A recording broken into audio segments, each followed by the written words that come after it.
सर्वांना क्रांतिकारी जय भीम.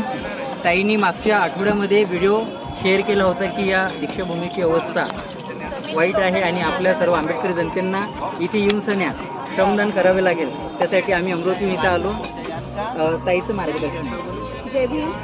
मला स्पेशल अमरावती, वर्धा, भंडारा, बुलढाणा इथून जे लोक आलेले आहेत दीक्षाभूमी, आपली दीक्षाभूमी नीट अँड क्लीन करण्यासाठी या सर्वांचं मी मनपूर्वक आभार व्यक्त करते आहे.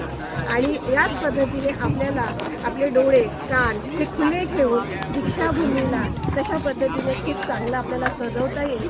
तसं आपण निवेदन दिलेलं आहे स्मारक समितीला की तुम्ही इथे नीट अँड क्लीन करा. दीक्षाभूमीला विजयादशमी आहे त्यामुळे तुम्हाला पेंटिंग पण करायची आहे. येणाऱ्या जनतेसाठी जागेजागी तुम्ही पाणी ठेवा.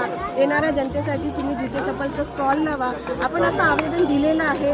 बघू आता स्मारक समिती त्यावरती किती खरी उतरते. आपण बघतोय तर स्मारक समितीने इथे कुठेच फक्त 2 दिवस त्यांनी मशीन फिरवली गवत काढायला, परंतु पूर्ण नीट अँड क्लीन केले नाही आहे. आणि जनतेला अपील केल्यामुळे, आव्हान केल्यामुळे जनता आज इथे भरभरून आलेली आहे. परत एकदा सर्वांचं मनपूर्वक सर्वांना जय भीम आणि आभार व्यक्त करते.